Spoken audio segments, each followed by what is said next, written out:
क्या आपने कभी सोचा है कि पैसा काम कैसे करता है? क्यों कुछ लोग अमीर बन जाते हैं और कुछ लोग भगवान पर भरोसा करके भी गरीब के गरीब ही रह जाते हैं और उनका उम्र उनके आंखों के सामने से निकल जाता है, लेकिन फिर भी वह अमीर नहीं बन पाते? क्या पैसा कमाने के लिए सिर्फ मेहनत ही जरूरी है या इसके पीछे कोई साइंस भी है? आज हम बहुत सिंपल भाषा में पैसों का मनोविज्ञान समझेंगे, क्योंकि हर क्रिएटर घुमा फिरा कर आपका दिमाग घुमा देते हैं। बट ऐसे स्टे सिंपल। आज हम इतना सिंपल तरीके से पैसों का मनोविज्ञान समझेंगे जिसे एक 10 साल का बच्चा भी आसानी से समझ सकता है और आप भी समझ सकते हो। आगे वीडियो में बने रहो, बहुत मजा आएगा। First, Newton's law of money.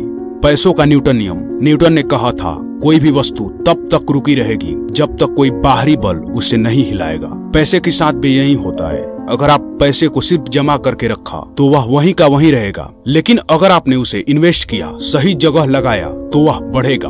और अगर आप पैसे को बैंक में जमा करके रखेंगे तो आपका पैसा और कम होता जाएगा, सिकुड़ता जाएगा, क्योंकि पैसा और महंगाई का एक रूल होता है। अगर ये बढ़ नहीं रहा तो घटना तय है। फॉर एग्जाम्पल, अगर आपके पास 100 रुपए है और आप इसे सेविंग अकाउंट में डालते हैं तो यह पैसा आपका कम होता जाएगा, लेकिन अगर आप उसे एफडी में डाल देते हैं तो वह 7% सालाना रेट से बढ़ेगा, जिससे आपका पैसा सिर्फ इन्फ्लेशन को मैच कर पाएगा, बढ़ेगा नहीं। लेकिन अगर आप इसे सिर्फ अलमीरा में रख देंगे तो ये वहीं का वहीं रहेगा। धीरे धीरे इसकी वैल्यू कम होती जाएगी इन्फ्लेशन के कारण। इसे बढ़ाने का सिंपल तरीका है, आप पैसों को स्टॉक मार्केट, रियल एस्टेट या SIP में इन्वेस्ट करें, जिससे आपका पैसा हमेशा हमेशा के लिए बढ़ता रहेगा, जिससे आप रियल रिच बन सकते हैं। पैसों का ग्रेविटी, जो अमीर को और अमीर बनाती है।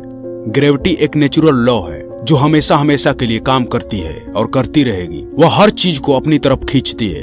ठीक वैसे ही पैसा भी पैसे को खींचता है। इसका मतलब अगर आपके पास पहले से पैसा है तो आप उसे समझदारी से इन्वेस्ट करके और बढ़ा सकते हैं, लेकिन अगर आपके पास पैसा कम है तो आप उसे गलत जगह खर्च करें तो आपका पैसा और कम हो सकता है। फॉर एग्जाम्पल, धीरू भाई अंबानी ने 500 रुपए से बिजनेस शुरू किया था और आज उनका फैमिली बिलियनियर है। क्यों? क्योंकि उन्होंने पैसे को सही दिशा दी, बिजनेस में इन्वेस्ट किया और उनका पैसा ग्रेविटी की तरह और पैसे को खींचता गया और वह और अमीर होते गए और अमीर होते गए। अब वह हमेशा ही अमीर रहेंगे क्योंकि उनके पास पैसा है जो पैसे को खींच रहा है। Atomic habit of money. पैसा अचानक से नहीं आता, यह छोटे छोटे फैसलों का नतीजा होता है। अगर आप रोज 10 रुपए बचाते हैं तो साल में आप 3650 रुपया बचा लेंगे, लेकिन अगर आप वहीं 100 रुपया गलत खर्च करते हैं तो साल में आप 36,500 रुपए बर्बाद कर देंगे। छोटे छोटे खर्चों को कंट्रोल करना ही अमीर बनने की पहली शुरुआत होती है। अब मैं ये नहीं कहूंगा कि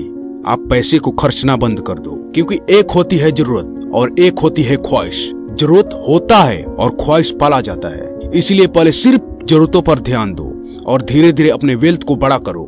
बाद में आप धीरे धीरे ही अपनी ख्वाहिशों को पूरा कर लेंगे। Quantum theory of money. पैसा सिर्फ मेहनत से नहीं, माइंडसेट से भी आता है। क्वांटम मैकेनिक्स कहता है सब कुछ आपकी सोच और अप्रोच पर डिपेंड करता है।